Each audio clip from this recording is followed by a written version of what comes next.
डाक विभाग द्वारा आजादी के अमृत महोत्सव के उपलक्ष्य में 3 दिवसीय डाक टिकट प्रदर्शनी का आयोजन किया गया।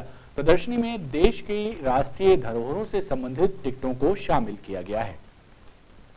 डाक विभाग द्वारा 3 दिवसीय डाक टिकट प्रदर्शनी का आयोजन मदन महल रेलवे स्टेशन के पास स्थित उत्सव भवन में किया गया। प्रदर्शनी के शुभारंभ अवसर पर बतौर मुख्य अतिथि रानी दुर्गावती विश्वविद्यालय के कुलपति कपिल देव मिश्र शामिल हुए। इस दौरान प्रदर्शनी के बारे में जानकारी देते हुए डाक विभाग के अधिकारियों ने बताया कि विभाग ने आजादी के अनसुने वीरों और वीरांगनाओं पर विशेष आवरण जारी किए हैं, जो समाज के युवा वर्ग के लिए अनुपम भेंट है।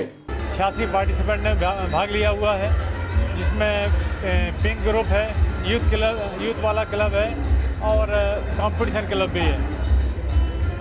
3 दिन तक प्रदर्शनी का आकलन किया जाएगा और आकलन के बाद हमारी जूरी आकलन करेगी। इनको विजेता घोषित किया जाएगा। जो टॉप परफॉर्मर है, जिनके टिकट हमारे जो जूरी है अच्छा पाएगी, उनके संग्रह को अच्छा पाएगी, उनको एक विजेता घोषित किया जाएगा। प्रदर्शनी का अवलोकन करने बड़ी संख्या में लोग पहुंचे हैं।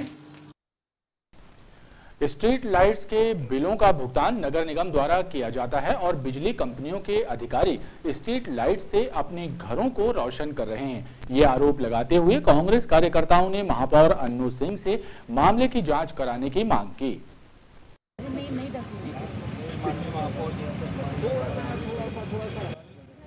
बिजली आंदोलन चला रहे कांग्रेस कार्यकर्ताओं ने एक पत्र महापौर जगत बहादुर सिंह अन्नू को सौंपा है, जिसमें मांग की गई है कि बिजली कंपनियों के अफसरों के घरों पर जलाई जा रही बिजली की जांच कराई जाए, क्योंकि स्ट्रीट लाइट से डायरेक्ट बिजली सप्लाई लेकर बंगले रोशन किए जा रहे हैं।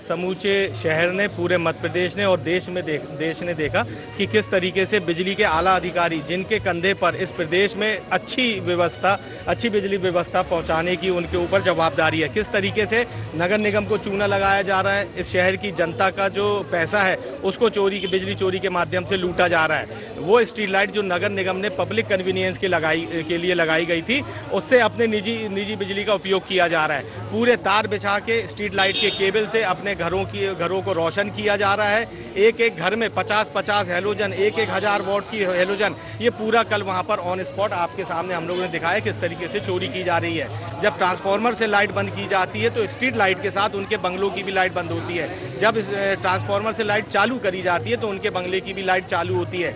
आपके सामने वो तार के कनेक्शन भी दिखाए गए कि किस माध्यम से इनके घर तक ये स्ट्रीट लाइट की चोरी की बिजली पहुंचती है। ये तमाम बातों का कल खुलासा होने के बाद आज हम लोग ने यहाँ पर नगर निगम में माननीय महापौर जी को, नगर निगम आयुक्त जी को ज्ञापन सौंपा है। महापौर ने कांग्रेस कार्यकर्ताओं को भरोसा दिलाया है कि इस मामले की जांच जल्द कराई जाएगी। चूंकि इसका बिजली का बिल नगर निगम जमा करता है तो ये चोरी प्रत्यक्ष रूप से नगर निगम की कहलाई, तो नगर निगम आयुक्त को इसमें FIR करना चाहिए और इसकी पूरी जांच करना चाहिए और जितनी भी रिकवरी करोड़ों रुपए की निकलती है वो विद्युत मंडल से और सारी कंपनियों से लेना चाहिए। ऐसी मांग आज कांग्रेस के सभी नेताओं के द्वारा की गई। हम लोग निश्चित तौर पर इस पर जांच भी करेंगे और कड़ी से कड़ी कार्रवाई भी करेंगे। बहरहाल कांग्रेस कार्यकर्ताओं के आरोप चौंकाने वाले हैं। यदि ये आरोप सच साबित हुए तो बड़ी गफलतबाजी उजागर हो सकती है। अनुकंपा नियुक्ति एवं वेतन विसंगति दूर करने समेत अन्य मांगों को लेकर मध्य प्रदेश लिपिक संघ की प्रदेश स्तरीय बैठक का आयोजन 17 सितंबर को भोपाल में किया जाएगा।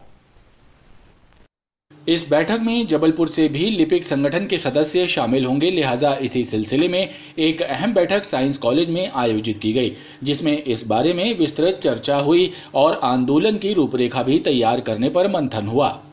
जिसमें मांग जो हमारे प्रांतीय अध्यक्ष द्वारा उठाई जा रही है वो मांग सरकार के सामने रखी जाएगी और उन मांगों को सरकार से पूर्ण करने हेतु आवेदन किया जाएगा। और हमारे महाविद्यालय के लिपिक साथी जो हैं आज 15 सितंबर को एक महत्वपूर्ण बैठक कर इस पर चर्चा की। रसल चौक के पास सड़क किनारे बने एक कार्यालय की दीवार गिरने से एक नई कार बुरी तरह क्षतिग्रस्त हो गई। राहत की बात यह रही कि कोई जनहानि नहीं हुई। रसल चौक के पास स्थित कांग्रेस नेता सौरभ शर्मा के कार्यालय की एक दीवार सड़क की तरफ गिरने से सनसनी फैल गई। दीवार की चपेट में आई एक नई कार बुरी तरह क्षतिग्रस्त हो गई। राहत की बात यह रही कि कोई जनहानि नहीं हुई। मात्र 20-30 सेकंड बाद ही दीवार भरभरा कर गिर गई। दुर्घटना में वे बाल बाल बच गए। क्या है, बारिश बहुत ज़्यादा हो रही है जिसकी वजह से दीवार कमज़ोर हो गई थी और प्राकृतिक घटना के तौर पर यह दीवार अचानक से गिर गई, जिससे गाड़ी जो अवैध पार्किंग में खड़ी हुई थी वो क्षतिग्रस्त हो गई। कार मालिक ने बताया कि आसपास कोई पार्किंग व्यवस्था नहीं होने के कारण उन्होंने सड़क किनारे कार पार्क कर दी थी। मात्र 20-30 सेकंड बाद ही दीवार भरभरा कर गिर गई। दुर्घटना में वे बाल बाल बच गए। एक तो पार्किंग की बहुत ज़्यादा प्रॉब्लम है इस रोड पे, जहाँ पे भी खड़ी करो, सामने खड़ी करते थे तो हमारा झगड़ा हो गया, वहाँ पर खड़ी करते हैं तो दुकान के सामने तो प्रॉब्लम है। और इनकी दीवार दिन पर दिन झुक रही थी तो गाड़ी हमारी खड़ी, क्योंकि पार्किंग नहीं है इसलिए जहाँ पार्किंग मिलती है आदमी गाड़ी खड़ी कर देता, डेली शॉप पे आना है। और बस अब भी मैं यहाँ से गया ही हूँ, मैं अभी यहाँ तक पहुँचा ही हूँ और एकदम पूरी दीवार पूरी गाड़ी पे गिरी और गाड़ी की कंडीशन आप देख, पूरी फुल खत्म हो गई गाड़ी तो हमारी। घटना को लेकर क्षेत्र में देर तक गहमागहमी मची रही। शैक्षणिक संस्थाओं से मिलने वाली राशि का दुरुपयोग करने के मामले में गिरफ्तार किए गए the board of education church of north India के चेयरमैन बिशप पीसी सिंह की जमानत याचिका अदालत ने खारिज कर दी है। The board of education church of north India के चेयरमैन बिशप पीसी सिंह द्वारा विशेष सत्र न्यायाधीश की कोर्ट में जमानत याचिका दायर की गई, जिसे न्यायालय ने निरस्त कर दिया। ईओडब्ल्यू के निरीक्षक स्वर्णजीत सिंह धामी ने बताया कि फिलहाल शुक्रवार तक बिशप पीसी सिंह रिमांड पर हैं और उनसे पूछताछ की जा रही है। प्रकरण के आरोपी पीसी सिंह के द्वारा आज माननीय विशेष सत्र न्यायाधीश के न्यायालय में जमानत आवेदन लगाया गया था, जिसकी सुनवाई हुई। सुनवाई के पश्चात माननीय न्यायालय द्वारा जमानत आवेदन को निरस्त कर दिया गया है। अपने आप को आर्मी का सैनिक बताकर अग्निवीर योजना के तहत भर्ती होने आए युवकों से अवैध वसूली करने वाले एक व्यक्ति को आर्मी इंटेलिजेंस ने पकड़कर गोरा बाजार पुलिस के हवाले कर दिया।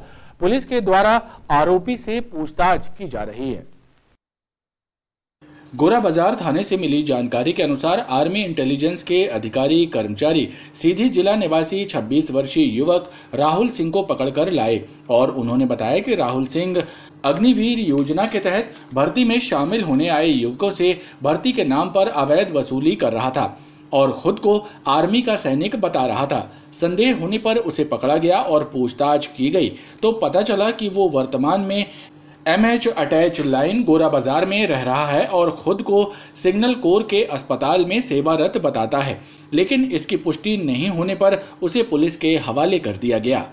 और ये बताया कि ये जो है फर्जी आर्मी के रूप में वर्दी धारण करके पिछले विगत कुछ दिनों से थाना क्षेत्र में जो अपना मिलिट्री एरिया है वहाँ पर निवास कर रहा था, अंदर बाहर हो रहा था, आ रहा था, जा रहा था। और चूंकि अभी वर्तमान में 15 तारीख से ही अग्निवीर सेना में के रूप में कैंडिडेट की भर्ती चालू होने वाली है, इसी परिप्रेक्ष्य में जो है यह कुछ कैंडिडेट से मिलकर के जो है अवैध वसूली कर रहा था कि मैं भर्ती करवा दूंगा, मेडिकल में पास करवा दूंगा।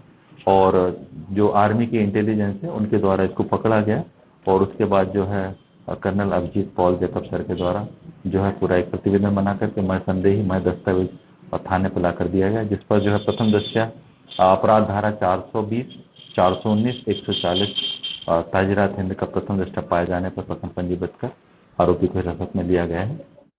पुलिस द्वारा आरोपी से पूछताछ की जा रही है। हाउसिंग बोर्ड कार्यालय धनवंतरी नगर में पदस्थ वरिष्ठ सहायक पुष्पाबेन को 5,000 रुपए की रिश्वत लेते हुए लोकायुक्त की टीम ने रंगे हाथों गिरफ्तार किया। लोकायुक्त टीम के अनुसार महाराजपुर निवासी जगदीश प्रसाद को NOC देने के नाम पर रिश्वत मांगी गई थी।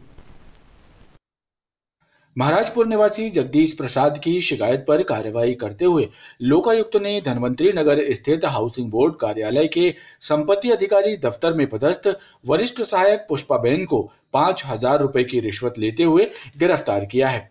लोकायुक्त डीएसपी दिलीप झरवड़े ने बताया कि महाराजपुर में रहने वाले जगदीश प्रसाद को बैंक से लोन लेने के लिए हाउसिंग बोर्ड की एनओसी की जरूरत थी, जिसके लिए उसने आवेदन दिया था और एनओसी के एवज में पुष्पा बेन ने जगदीश से 5,000 रुपए मांगे थे।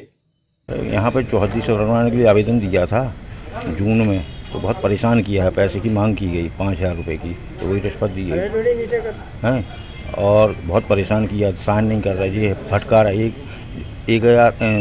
1 जून 2022 में आवेदन दिया था, जब से आज तक मैं रोज चक्कर काट रहा हूँ। किस बात के पैसे मांग रहे थे वो आप? वो चौहद्दी बनवानी थी, जो कि गलती हाउसिंग बोर्ड की थी। उनने यहाँ पे मेरा मकान है ना, वहाँ पे पहले ही से मकान बना हुआ था और जो कि रोड दर्शा दिया था नक्शे में, और मानने को तैयार नहीं थे। जब आवेदन दिया, जब कार्रवाई की, वो रोड मिटाने के लिए पैसे की मांग करी। हाँ, हमारे फरियादी हैं जगदीश प्रसाद विश्वकर्मा, ये हाउसिंग बोर्ड कॉलोनी महाराजपुर के निवासी है। इनके द्वारा बैंक से लोन लेने हेतु मध्य प्रदेश हाउसिंग बोर्ड धनवंतरी नगर ऑफिस में आवेदन दिया, एनओसी के लिए आवेदन दिया गया था। एनओसी देने के एवज में यहाँ पदस्थ है श्रीमती पुष्पा बेन, ये वरिष्ठ सहायक है। इनके द्वारा 5,000 रुपये की रिश्वत की मांग की गई थी। आज हमने इनको 5,000 रुपये देते हुए पकड़ा है, कार्रवाई जारी है। लोकायुक्त द्वारा कार्रवाई की जा रही है। और आइए अब एक नजर डालते हैं मौसम पर।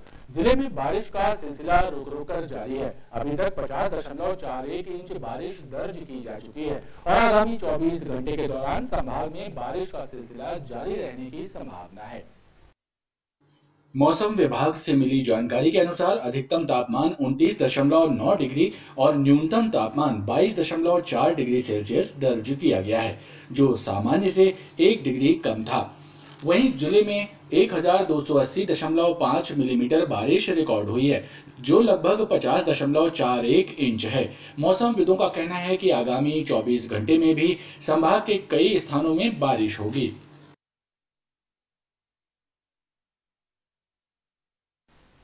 खबरों का ये क्रम लगातार जारी है, आप देखते रहिए BTV news. Bharat Ratna engineer Mokshagundam Visvesvaraya जी की जयंती को अभियंता दिवस के रूप में मनाया गया। इस मौके पर Madhya Pradesh diploma engineers association के द्वारा उनकी प्रतिमा पर माल्यार्पण